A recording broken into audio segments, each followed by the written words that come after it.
Now we will start talking about placenta, fetal membranes, umbilical cord and amniotic fluid. ये fetus है, fetus और ये placenta, ये mother का यूट्रस मान लेते हैं। तो ये जो कनेक्शन है mother to fetus, placenta, umbilical cord और ये ग्रोइंग fetus है। ठीक है, तब हम बात करना स्टार्ट करते हैं प्लेसेंटा के बारे में। ठीक है, सबसे पहले प्लेसेंटा की शेप कैसी होती है? तो ह्यूमन प्लेसेंटा होती है वो डिस्क शेप होती है, जिसको हम क्या बोलते हैं? डिस्कोइड या हीमोकोरियल एंड डेसिडुएट बोल सकते हैं। ठीक है, डिस्कोइड का मतलब होता है डिस्क शेप, हीमोकोरियल मतलब direct contact of chorion with maternal blood, और deciduate maternal tissue shed at parturition, मतलब जब डिलीवर हो रहा था उस टाइम पे। डेसिडुआ मैटरनल पार्ट है, हीमोकोरियल कनेक्शन है और डिस्कोइड इसका शेप है। ठीक है, अब प्लेसेंटा डेवलप कैसे होती है? ठीक है, प्लेसेंटा का डेवलपमेंट के दो सोर्स होते हैं। प्लेसेंटा में दो पार्ट होते हैं, एक तो फिटस की तरफ वाला पार्ट और एक मदर की तरफ वाला पार्ट।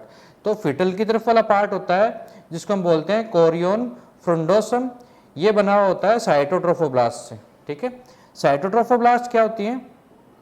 ये ट्रोफोब्लास्ट के डिवीजन से बनती हैं।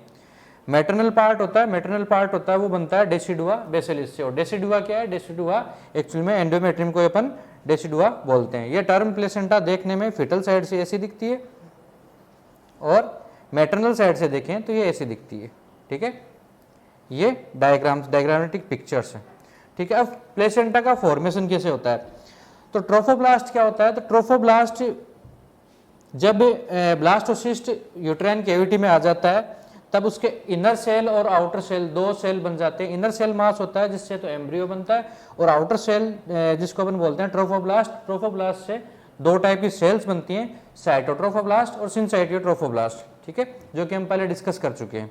ठीक है, तो ये ट्रोफोब्लास्ट है। ट्रोफोब्लास्ट फर्टिलाइजेशन के एट डे पे सिंसाइटियोट्रोफोब्लास्ट और साइटोट्रोफोब्लास्ट में डिफ्रेंशिएट हो जाता है। ठीक है, ये डिफ्रेंशिएट हो गया, ये सेल्स अलग अलग डिफ्रेंशिएट हो गई। तो अब इनके बारे में थोड़ी थोड़ी सेल्स के बारे में बात कर लेते हैं। तो साइटोट्रोफोब्लास्ट है वो इनर साइड का अंदर की साइड का एज है, उसमें मोनोन्यूक्लिएट सिंगल सेल्स की लेयर होती है, जबकि सिंसाइटियोट्रोफोब्लास्ट में मल्टीन्यूक्लिएट सेल्स की लेयर होती है। ठीक है, इसमें मोनोन्यूक्लिएट है और इसमें मल्टीन्यूक्लिएट है।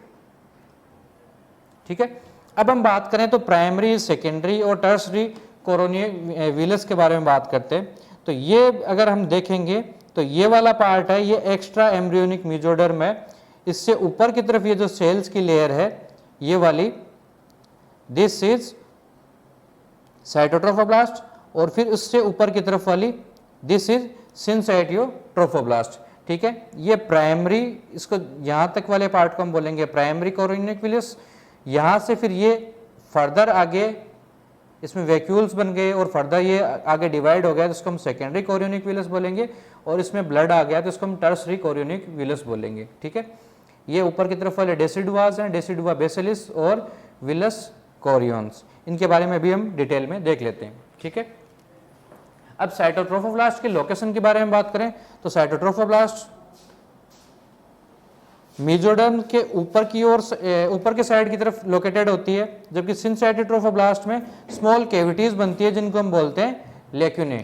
ठीक है, अब सिंसाइटियोट्रोफोब्लास्ट है एंडोमेट्रियम में ग्रो करता है, तो एंडोमेट्रियम इरोड होती है। ठीक है, और एंडोमेट्रियम इरोड होगी तो मैटरनल ब्लड वेसल्स हैं वो ओपन हो जाएंगी। ठीक है, और जैसे ही वो मैटरनल ब्लड वेसल्स ओपन हो जाएंगी तो ब्लड क्या होगा? ब्लड जो ये स्पेस बना था इस स्पेस के अंदर की तरफ जाना स्टार्ट हो जाता है। ठीक है, शुरुआत में प्रत्येक ट्रेबेकुलेस सिर्फ सिंसाइटियोट्रोफोब्लास्ट की बनी होती है और बाद में वो साइटोट्रोफोब्लास्ट की सेल्स डिवाइड होके ट्रेबेकुले की तरफ ग्रो करते हैं, जिसके हम प्राइमरी विलाई बोलते हैं। ठीक है, तो प्राइमरी विलाई क्या होता है? तो प्राइमरी विलाई शुरुआत में जो ट्रेबेकुलेस होती हैं वो सिंसाइटियोट्रोफोब्लास्ट से बनी हुई होती हैं और बाद में साइटोट्रोफोब्लास्ट की सेल्स डिवाइड होके ट्रेबेकुलेस सिर्फ ग्रो करती हैं, जिसे हम प्राइमरी विलाई बोलते हैं। प्रत्येक प्राइमरी विलाई बीच में एक्स्ट्रा एम्ब्रियोनिक मेसोडर्म में इन्वेड करती हैं, जिससे हम क्या बोलने लग जाएंगे, सेकेंडरी विलाई। ठीक है, पहले प्राइमरी बनी और प्राइमरी से फिर क्या हुआ, एक्स्ट्रा एम्ब्रियोनिक मेसोडर्म में ये इन्वेड कर गई, अंदर की तरफ चलेगी, जिसे हम बोलेंगे सेकेंडरी विलाई। ठीक है, अब सेकेंडरी विलाई अंदर की ओर जाके इसमें अंदर की ओर जाके ब्लड वेसल्स ग्रो करती हैं, जिसे हम क्या बोलने लग जाएंगे, टर्सरी विलाई। ठीक है, तो प्राइमरी विलाई, सेकेंडरी विलाई और टर्सरी विलाई। ठीक है, लेक्यूनर स्पेस में मैटरनल ब्लड और फीटल ब्लड आपस में कभी भी एक दूसरे से डायरेक्ट कांटेक्ट में नहीं आते, उनके बीच में एक बैरियर होता है, जिसे हम क्या बोलते हैं, प्लेसेंटल बैरियर। ठीक है, साइटोट्रोफोब्लास्ट और उसके बाद में क्या आ जाएगा, बैरियर, और फिर अंदर की तरफ ही आ जाएंगे एक्स्ट्रा एम्ब्रियोनिक मेसोडर्म और एंडोथेलियल फीटल कैपिलरीज। ठीक है, तो ये बैरियर। अब बैरियर के बारे में बात करें तो there are 2 types of zone present in placental barrier. ठीक है, 2 प्रकार के जोन्स प्रेजेंट होते हैं, जिनको बोलते हैं थिन जोन और थिक जोन। ठीक है, थिन जोन का दूसरा नाम अल्फा जोन भी है, और अल्फा जोन का फंक्शन क्या है, गैसियस एक्सचेंज के लिए, और थिक जोन है उसको हम बीटा जोन भी बोलते हैं, जो कि हार्मोन सिंथेसिस के लिए मेनली रिस्पॉन्सिबल होता है। ठीक है, अब इनके टाइमिंग के बारे में बात करें तो प्राइमरी विलाई है वो 13 डे ऑफ फर्टिलाइजेशन बन जाती है, जबकि सेकेंडरी विलाई है वो 3 more days they will take to grow, और ये 16 डे आफ्टर फर्टिलाइजेशन बनती है, और टर्सरी विलाई है वो 21st डे आफ्टर फर्टिलाइजेशन पे ये बनती है। ठीक है, number of विलाइज present in mature placenta is 60। अब फीटोप्लेसेंटल सर्कुलेशन फर्टिलाइजेशन के लगभग कौन से डे पे स्टार्ट हो जाता है, एस्टेब्लिश हो जाता है, तो D17 टू D21, 17 से 21वें दिन के बीच में ये फीटोप्लेसेंटल सर्कुलेशन है वो एस्टेब्लिश हो जाएगा। ठीक है, फीटस और प्लेसेंटा के बीच में सर्कुलेशन एस्टेब्लिश हो जाएगा। और मैटरनल आर्टेरियल ब्लड फर्टिलाइजेशन के D15 पर इंटरविलस स्पेस में आ जाता है। ये सारे के सारे क्या है, पोटेंशियल क्वेश्चन है, पूछे गए हैं कि मैटरनल आर्टेरियल ब्लड फर्टिलाइजेशन के कौन से डे पर इंटरविलस स्पेस में आता है, तो डे 15। ठीक है, फीटोप्लेसेंटल सर्कुलेशन है वो कौन से डे पे एस्टेब्लिश हो जाता है, तो D17 टू D21। ठीक है, नंबर ऑफ विलाइज के बारे में बात करें तो there are 60 number of villi, primary, secondary, tertiary villi जो हमने अभी बात करी थी, तो डे 13, डे 16 और डे 21 पे ये इनका फॉर्मेशन हो जाता है। ठीक है, अब बात करें हम आगे तो फीटस टू प्लेसेंटा और प्लेसेंटा टू मैटरनल साइड। ठीक है, अब बात करें फंक्शनल यूनिट ऑफ प्लेसेंटा, तो cotyledons are functional unit of placenta. Placenta term पर एक सर्कुलर डिस्क की तरह होती है, जिसका डायमीटर कितना होता है, लगभग 15 से 20 सेंटीमीटर का होता है, और थिकनेस इसकी कितनी होती है, 3 सेंटीमीटर की होती है। ठीक है, ये सारे के सारे पोटेंशियल क्वेश्चंस हैं। ठीक है, कि what is functional unit of placenta, तो कोटिलेडोन्स। टर्म पर प्लेसेंटा का डायमीटर 15 से 20 सेंटीमीटर का होता है, और थिकनेस है वो 3 सेंटीमीटर का होता है। वेट के बारे में बात करें तो टर्म पर प्लेसेंटा का वेट होता है 500 ग्राम्स।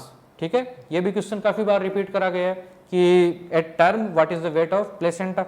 ठीक है, और रेशियो के बारे में बात करें तो ratio of weight of placenta and baby is 1:6। ठीक है, 1:6। बेबी हम रूटीनली मानते हैं 3 kgs का, और प्लेसेंटा कितना है, 500 ग्राम का, तो 500 और 3 ग्राम के बीच का अगर रेशियो देखेंगे तो 1:6 होता है। ठीक है, 17th वीक ऑफ जेस्टेशन पर प्लेसेंटा और फीटस का वेट कितना होता है, इक्वल वेट होता है। ठीक है, 17th वीक ऑफ जेस्टेशन पे। ठीक है, ये भी एक पोटेंशियल क्वेश्चन है।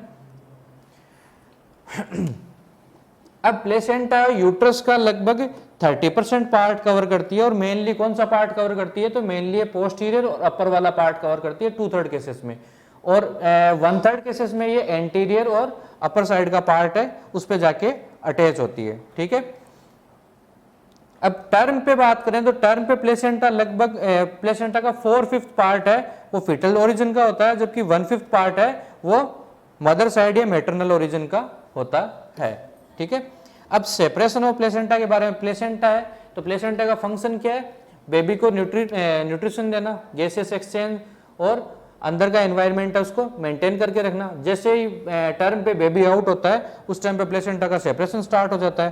तो ये प्लेसेंटा का सेपरेशन है, ये सेपरेशन और एक्सपेल मतलब बाहर निकलना, वो 3rd स्टेज ऑफ लेबर में होता है। ठीक ठीक है। The line of placental separation और placenta cleavage runs through decidua spongiosum, ठीक है। तो ये जो डिवीजन की लाइन है दैट इज डेसिडुआ स्पंजियोसम, और कौन से लेबर के कौन से स्टेज में ये डिवाइड होता है, ये डिवाइड होके बाहर निकलेगा, तो थर्ड स्टेज ऑफ लेबर में ये डिवाइड भी होगा और बाहर भी निकलेगा, ठीक है। अब एक बात करते हैं नीटाबुक्स मेम्ब्रेन के बारे में। What is Nitabuch's membrane? Actual में क्या है कि यूट्रस के अंदर की लेयर को हम बोलते हैं एंडोमेट्रियम, ठीक है। एंडोमेट्रियम सेड भी हो सकती है और बाहर भी निकल सकती है, और जो उसके अंदर की तरफ जाएंगे तो उसके अंदर की तरफ कौन सी लेयर होती है? मसल्स की लेयर होती है, जिसको हम क्या बोलते हैं? मायोमेट्रियम, और बाहर की लेयर को हम बोलते हैं पेरीमेट्रियम, ठीक है। तो ये प्लेसेंटा है, प्लेसेंटा एंडोमेट्रियम तक ही रहनी चाहिए ताकि शेडिंग इजीली हो जाए। ये अगर डीपर स्ट्रक्चर्स में जाती है तो इसको डीपर स्ट्रक्चर्स में जाने से रोकता कौन है, तो उसके बारे में बात करते हैं। तो नीटाबक्स मेम्ब्रेन क्या होती है? ये आउटर सिंसेटिव ट्रोफोब्लास्ट के बाहर की ओर फिब्रिनोइडल मटेरियल होता है, जिससे एक लेयर बनी हुई होती है जो डेसिडुआ में ट्रोफोब्लास्ट को आगे डेसिडुआ में इन्वेजन से रोकती है, ठीक है।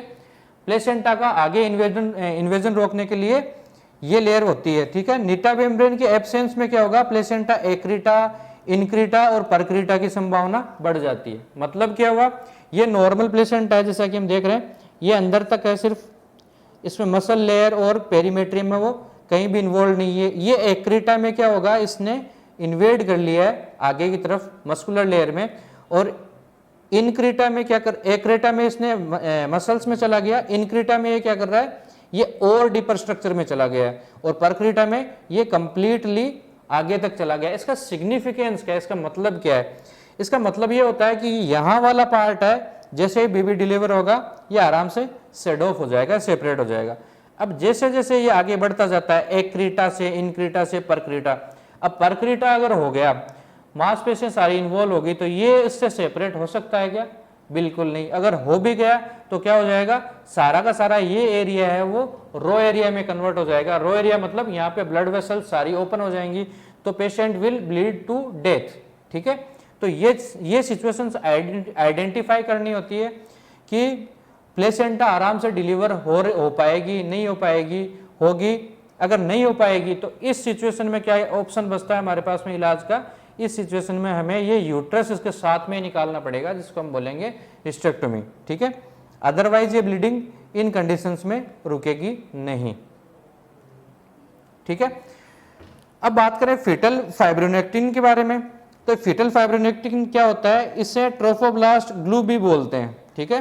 What is trophoblast glue? तो फीटल फाइब्रोनेक्टिन को हम ट्रोफोब्लास्ट ग्लू भी बोलते हैं। ये प्रोटीन मेनली ट्रोफोब्लास्ट के मैटरनल डेसिडुआ में माइग्रेशन के लिए आवश्यक होता है, ठीक है।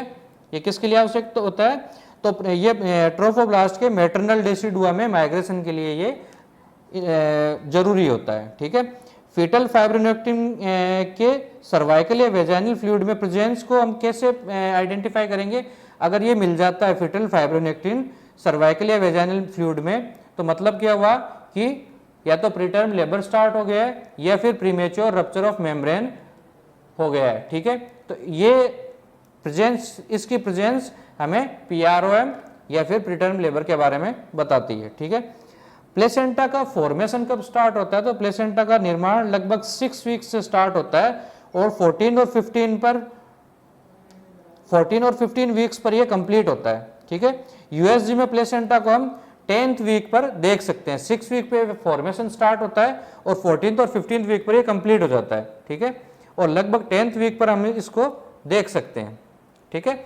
अब प्लेसेंटल सर्कुलेशन के बारे में बात करें, तो प्लेसेंटा में विलाई तथा इंटरविलियस स्पेस, प्लेसेंटा में विलाई तथा इंटरविलियस स्पेस भी होता है। विलाई क्या होता है? विलाई में फीटल ब्लड होता है 350 ml और इंटरविलियस स्पेस में मैटरनल ब्लड होता है 150 ml, ठीक है। तो वॉल्यूम ऑफ प्लेसेंटा कितना हो गया? 350 प्लस 150 ml 500 ml। ये और ये 500 ml से इसका वेट बना हुआ होता है, ठीक है। प्लेसेंटा में मैटरनल और फीटल ब्लड आपस में दोनों प्रेजेंट होते हैं, बट कभी मिक्स नहीं होते। क्यों? क्योंकि इनके बीच में एक बैरियर पाया जाता है, ठीक है। अब अपन बात करें यूटेरो प्लेसेंटल सर्कुलेशन के बारे में, ठीक है। Circulation of maternal blood through intervillous space होता है और यूटेरो प्लेसेंटल सर्कुलेशन D12 पर एस्टेब्लिश हो जाता है, डे 12 पर ये एस्टेब्लिश हो जाता है यूटेरोप्लेसेंटल सर्कुलेशन। ठीक है, टर्म पर यूटेरोप्लेसेंटल ब्लड फ्लो कितना होता है, तो 450 टू 650 ml पर मिनट होता है। ठीक है, तो यूटेरोप्लेसेंटल सर्कुलेशन एट टर्म मतलब बेबी पूरा फॉर्म हो गया है और अबाउट टू डिलीवर है, टर्म वाली स्टेट पे इसका सर्कुलेशन होता है वो लगभग 450 टू 650 ml पर मिनट होता है। ठीक है, अब हम बात करें फीटोप्लेसेंटल सर्कुलेशन के बारे में। ठीक है, फीटोप्लेसेंटल सर्कुलेशन कैसे होता है, तो फीटोप्लेसेंटल सर्कुलेशन मेनली अम्बिलिकल आर्टरीज और अम्बिलिकल वेन्स से होता है। ठीक है, अम्बिलिकल आर्टरीज और अम्बिलिकल वेन्स से होता है। इसमें रूटीनली हमारी बॉडी में क्या होता है, artery will carry oxygenated blood, साफ सुथरा ब्लड, ऑक्सीजन वाला ब्लड है वो आर्टरीज लेके जाती हैं, बट यहाँ पर क्या है, ये वेन्स है उनमें ऑक्सीजनेटेड ब्लड है। ठीक है, और जहां पर भी कोई अपवाद आता है या फिर जहां पर भी चीजें चेंज होती है वहां पर ही पोटेंशियल क्वेश्चन बनते हैं।